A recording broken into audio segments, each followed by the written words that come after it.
দুনিয়ার মানুষকে খুশি করা সহজ না কঠিন? সবাই মনে হয় এ ব্যাপারে একমত। মানে ভাই বলেন, বউ বলেন, স্বামী বলেন, বন্ধু বলেন, বস বলেন, নেতা বলেন, এই মানুষকে খুশি করা সহজ না কঠিন? আর আল্লাহ তাআলাকে খুশি করা খুবই সহজ। কেন? আল্লাহ নিজেই বলেছেন, ইদা তাকাররাবা ইলাইয়া আবদি শিবরান তাকাররাবতু ইলাইহি যিরাআন ওয়া ইদা তাকাররাবা ইলাইয়া আবদি মাশিয়ান তাকাররাবতু ইলাইহি হারওয়ালা। আমার বান্দা যখন আমার দিকে এক বিঘত এগিয়ে আসে, তার মানে যুবক ছেলে নামাজ কালাম পড়ে না, আহা আমি আল্লাহর পথে একটু যাব, আজ থেকে ফরজ নামাজটা পড়ব। মহিলা নামাজ কালাম পড়ে না, অন্যায় করে, একটু আমি এগোবো, বয়স হয়েছে 60 বছর, নামাজ পড়িনি, অন্যায় করেছে, আজকে থেকে আমি অন্তত এই ভালো কাজটা করব। যখন কোনো আল্লাহর বান্দা বান্দি আল্লাহর দিকে এক বিঘত এগিয়ে যায়, আল্লাহ তাআলা নিজে বলছেন আমি ওই বান্দা বান্দির দিকে এক হাত এগিয়ে চলে যাই।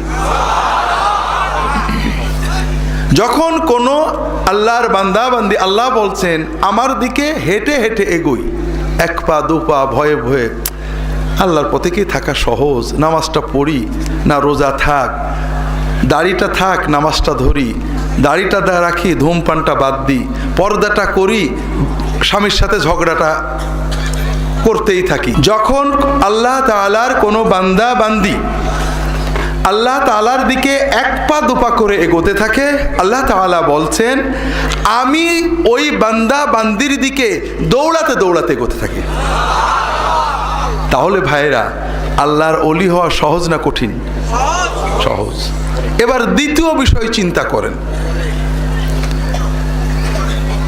মানুষকে খুশি করা কঠিন, আর খুশি রাখা, খুশির কন্টিনিউশন সহজ না কঠিন? আরো কঠিন, ঠিক না ভাই? কত কষ্ট করেছি বউয়ের জন্য, বউকে খুশি করতে, মা ছাড়ছি, বাপ ছাড়ছি, ভাই ছাড়ছি, 15 বছর পর সেই বউ চলে যায়। ঘটে না এরকম? তবে পুরুষেরা তো এই আকাম করে না, না তাও করে। যে স্ত্রী তার জন্য তার মায় মা ছেড়েছে, বাপ ছেড়েছে, ঘর ছেড়েছে, বাড়ি ছেড়েছে, 15 বছর গোসাপ করেছে, ময়লা সাফ করেছে, ঘর ঝাড় দিয়েছে, রান্না করেছে, 15 বছর পরে স্বামী আর একটা বিয়ে করে নিয়ে আসে। ঘটে না? ঘটে না?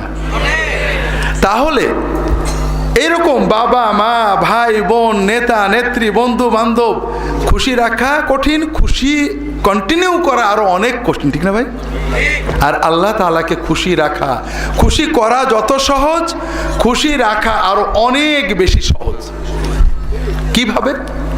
খুব ভালো করে বুঝুন। আপনার মাকে খুশি রেখেছেন, বসকে খুশি রেখেছেন, নেতাকে খুশি রেখেছেন, বউকে খুশি রেখেছেন, বান্ধবী বন্ধুকে খুশি রেখেছেন, একটু অন্যায় হলেই রেগে যায়, তাই না? এত আদরের স্বামী ভাত একদিন খারাপ হয়ে যায়, যা তা গাল দেয়, আছে না নেই?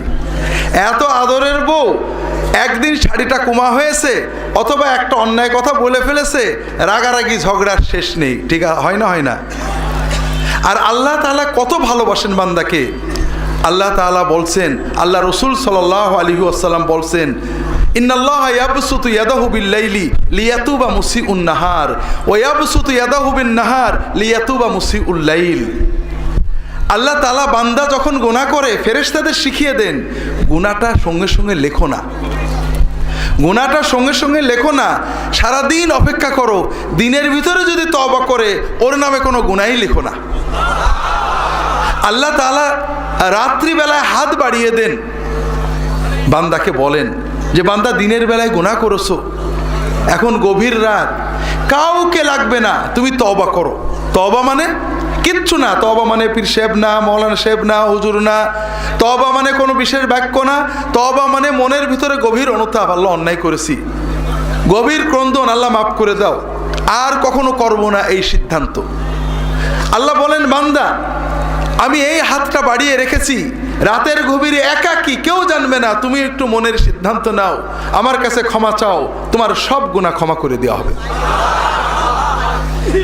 আল্লাহ তাআলা দিনের বেলায় হাত বাড়িয়ে রাখেন, বান্দা রাতের গভীরে পাপ করেছো, কেউ দেখিনি, আমি দেখেছি, এই আমি হাতটা বাড়িয়ে রেখেছি, তুমি আমার কাছে তওবা করো, মাপ চেয়ে নাও, আমি তোমার সব গুনাহ মাফ করে দেব।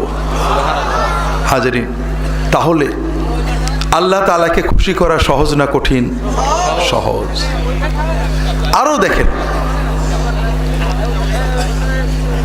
দুনিয়ার মানুষ সন্দেহ করে, ঠিক না বেঠিক? বউ, স্বামী, বাবা, মা, ভাই, বোন, দলের নেতা, বন্ধু বান্ধবী সবাই সন্দেহ করে, ঠিক না? সন্দেহের কারণেই সম্পর্ক নষ্ট হয়, ঠিক না বেঠিক? যে নেতার এতকাল খাটলেন, হঠাৎ নেতার কানে গেছে, আপনি বিরোধী নেতার কাছে গেছেন, কাট করে দিল, ঠিক না বেঠিক?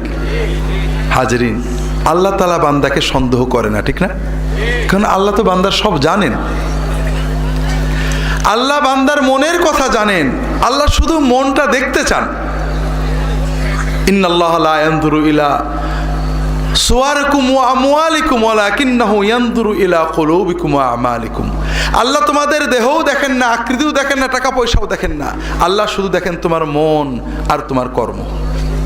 কথা বুঝতে পেরেছেন? খুব ভালো করে বোঝেন ভাইরা। পরীক্ষার হলে গিয়েছেন, ভালো পড়েছেন, সব প্রশ্নের উত্তর জানতেন, কিন্তু পরীক্ষার হলে যে মাথা ঘুরে পড়ে গেছেন, 3 ঘন্টা শেষ, 4 ঘন্টা শেষ, পরীক্ষায় লিখতে পারেননি, পাশ করবেন? কিন্তু আল্লাহর কাছে আপনি পাশ করবেন। মসজিদে বেরিয়েছেন, জামাতে নামাজ পড়বেন, যাচ্ছেন, পথে একটু স্লো হয়ে গেছে, মসজিদে যেয়ে দেখেন জামাত শেষ হয়ে গেছে, আল্লাহ রাসূল সাল্লাল্লাহু আলাইহি ওয়াসাল্লাম বলছেন আপনি 16 আনা সওয়াব পাবেন। আল্লাহু আকবার। আল্লাহ আপনার মন দেখেছেন, আপনার কাজে যতই ভুল হয়েছে, আপনি পারেননি বাধ্যতামূলক, আল্লাহ তাআলা আপনাকে পূর্ণ সওয়াব দান করবেন। একটা হাদিস শোনেন ভাইরা, আল্লাহ রাসূল সাল্লাল্লাহু আলাইহি ওয়াসাল্লাম বলছেন, তিরমিজি শরীফের হাদিস, অন্যান্য কিতাবের হাদিস, সহিহ হাদিস, আল্লাহ রাসূল সাল্লাল্লাহু আলাইহি ওয়াসাল্লাম বলছেন ইন্নামাদ দুনিয়া লিআরবা। এই দুনিয়াটা হলো 4 জন মানুষের জন্য। রাজুলুন আতাহুল্লাহু মালান ওয়া ইলমান, একজন মানুষকে আল্লাহ তাআলা সম্পদও দিয়েছেন, ইলমও দিয়েছেন, অর্থাৎ আল্লাহ তাকে টাকা পয়সা শক্তি মর্যাদা দিয়েছেন। আর এই টাকা পয়সা শক্তি মর্যাদা কোথায় ব্যয় করলে আল্লাহ খুশি হন সেই জ্ঞানও তার আছে। কাজেই সে ফাহুয়া ইউনফিকুহু ফি হাক্কিহি, সে তার সম্পদ শক্তি ব্যয় করে মানুষের কল্যাণে। যেখানে ব্যয় করলে আল্লাহ খুশি হন, হাসপাতাল বানায়, মাদ্রাসা বানায়, মসজিদ বানায়, এতিমদেরকে দেয়, গরিবদেরকে দেয়, দরিদ্র অসহায় মানুষের সেবায় দেয়, আত্মীয় স্বজনের জন্য ব্যয় করে। আল্লাহ যেখানে ব্যয় করলে খুশি হয় সেখানে ব্যয় করে। এই লোকটা সওয়াব পাচ্ছে না গুনাহ পাচ্ছে? ওয়ারাজুলুন আতাহুল্লাহু ইলমান ওয়া লাম ইউতিহি মালান, আর একজন মানুষকে আল্লাহ জ্ঞান দিয়েছেন কিন্তু টাকা পয়সা সম্পদ দেননি। তার জ্ঞান আছে যে হাসপাতাল বানালে, গরিবদেরকে টাকা দিলে, শীতার্তকে কম্বল দিলে, অসহায়কে সাহায্য করলে, মাদ্রাসা বানালে, মানুষের কল্যাণে ব্যয় করলে, মানুষের বিপদে পাশে দাঁড়ালে আল্লাহ খুশি হয়, খুব জানে। কিন্তু ক্ষমতা নেই, টাকা নেই। সে বলে আল্লাহ ওই ব্যক্তির মতো টাকা সম্পদ যদি আমি পাইতাম, আল্লাহ আমি মানুষের পাশে দাঁড়াতাম, আমার টাকা দিয়ে আমি হাসপাতাল বানিয়ে দিতাম, মাদ্রাসা বানিয়ে দিতাম, ওই গরিবদের পড়াশোনার ব্যবস্থা করতাম, অসহায়দের বৃত্তি দিয়ে দিতাম, আলেমদেরকে সহযোগিতা করতাম। খুব ইচ্ছা তার, প্রচণ্ড ইচ্ছা, দৃঢ় ইচ্ছা, স্থির সিদ্ধান্ত, টাকা পেলেই ভালো কাজ করবে। আল্লাহ রাসূল সাল্লাল্লাহু আলাইহি ওয়াসাল্লাম বলছেন যে ওই ব্যক্তি, প্রথম ব্যক্তি টাকা ব্যয় করে ভালো কাজ করে যে সওয়াব পাচ্ছে, দ্বিতীয় ব্যক্তি কোনো টাকা ব্যয় না করে, কোনো কাজ না করে, শুধু মনের দৃঢ় উদ্দেশ্য, ইচ্ছা, নিয়ত, বাসনার কারণে সমান সওয়াব লাভ করছে। আল্লাহু আকবার।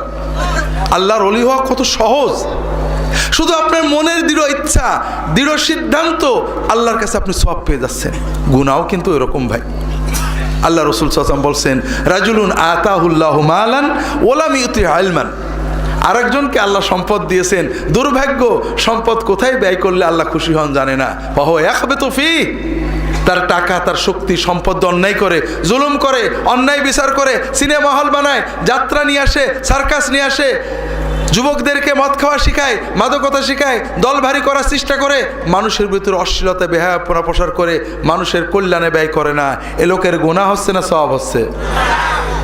আর একজন রাজুলুন মা আতাহুল্লাহ লাম ইউতিল্লাহু মালান ওয়ালা ইলমান, টাকাও নেই জ্ঞানও নেই, কিন্তু মনের দৃঢ় বাসনা আছে, যদি আমি এই লোকের মতো টাকা পেতাম আমিও একটা সার্কাস আনতাম, যাত্রা আনতাম, সিনেমা হল বানাতাম, টিভির ডিশের ব্যবস্থা করতাম, যুবকদেরকে নিয়ে দল বানাতাম, পয়লা বৈশাখের মিছিল করাই দিতাম, সবাই আমাকে ভালো বলতো, বিরাট কিছু বলতো।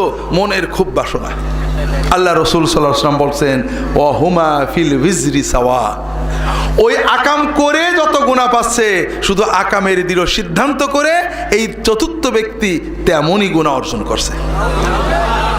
কাজেই ভাইরা, দুনিয়ার বিচারে কর্ম, শুধু কর্মই দেখে মানুষ, আর আল্লাহ কর্ম দেখেন, কিন্তু মনটাই সবচেয়ে বড়। কথা বুঝতে পারেননি? তাহলে আল্লাহর ওলি হওয়া সহজ না কঠিন ভাইরা? এখন প্রশ্ন হলো, আল্লাহর ওলি হওয়ার জন্য শর্ত যোগ্যতা কি কি লাগে? দুনিয়াতে সব কাজের জন্য তো যোগ্যতা লাগে, লাগে না? একজন জাতির সেবা করবে, যুদ্ধ করে দেশের নিরাপত্তা রক্ষা করবে, আর্মিতে যাবে, খুব দেশপ্রেম, কিন্তু উচ্চতা মাত্র 4 ফুট, আর্মি হতে পারবে? একজনের খুব শখ ডাক্তার হয়ে জনগণের সেবা করবে, কিন্তু লেখাপড়ায় ভালো না, ডাক্তার হতে পারবে? একজনের খুব শখ সুন্দরী একটা মেয়ে বিয়ে করবে, কিন্তু নিজে একেবারেই দেখতে খারাপ, দেখেও কোনো সুন্দরী মেয়েই তাকে পছন্দ করছে না, হতে পারে না এরকম? একজনের খুব শখ ভালো গায়ক হবে, গায়িকা হবে, কিন্তু গলা ভেড় ভেড়ে আমার মতো, পারবে নাকি? তাহলে দুনিয়াতে যে কোনো কাজে সফল হওয়ার জন্য একটা যোগ্যতা লাগে, সবাই পারে না, কেউ পারে কেউ পারে না। আল্লাহর ওলি হওয়ার জন্য কি যোগ্যতা? 5 ফুট 2 ইঞ্চি উচ্চতা লাগবে, ঠিক না?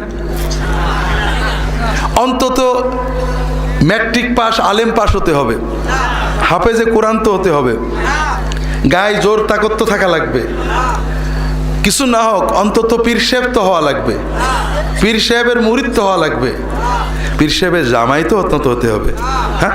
তাও লাগবে না। আল্লাহর ওলি হতে কোনো যোগ্যতা লাগে না। খুব ভালো করে সহজ বুঝুন। শিক্ষিত অশিক্ষিত, চোখ আলা কানা কান ওলা, বধির মুখ আলা বোবা, জ্ঞানী মূর্খ, নারী পুরুষ, প্রতিটি মানুষ সকল প্রকার গুণাগুণ ব্যতি রেখে, জ্ঞান আছে নেই, বুদ্ধি আছে নির্বোধ, নারী পুরুষ, লম্বা বেটে, খাটো কুজো, খোড়া নয়, সকল মানুষকে আল্লাহ যতটুকু যোগ্যতা দিয়েছেন তার ভিতরে যদি অন্তত ঈমানটাকে শুদ্ধ করে আর সাধ্যমতো আল্লাহর ইবাদতের চেষ্টা করে, ওই ব্যক্তি আল্লাহর পূর্ণ ওলি হয়ে যেতে পারে। খুব ভালো করে বুঝুন। আমি আব্দুল্লাহ জাহাঙ্গীর আরব দেশে পড়ছি, আরবি ভাষা আমার মাতৃভাষার মতো, অনেক বছর আরবিতে স্বপ্ন দেখছি, স্বপ্নের ভিতর আরবিতে ঝগড়া করছি, আমি খুব সুন্দর আরবিতে আল্লাহর কাছে দোয়া করছি। আপনি গ্রামের মূর্খ মানুষ, কোনো আরবি জানেন না, এলাকার নওগাঁর এই পেতনি পত্নীতলার নিজস্ব আঞ্চলিক ভাষায় আল্লাহর কাছে কিছু বলছেন, আমার তো সওয়াব বেশি হচ্ছে, ঠিক না? না, এখানে কোন ভাষায় বলেছি এটা বড় নয়, কতটুকু আবেগে, কতটুকু মনের আবেগ দিয়ে, চোখের পানি দিয়ে বলেছি, আল্লাহ কিন্তু ওইটা দেখেছেন। কথা বোঝেননি? কাজে আমার সে আপনার সওয়াব অনেক বেশি হতে পারে। আল্লাহর ওলি হওয়া সহজ না কঠিন ভাইয়েরা?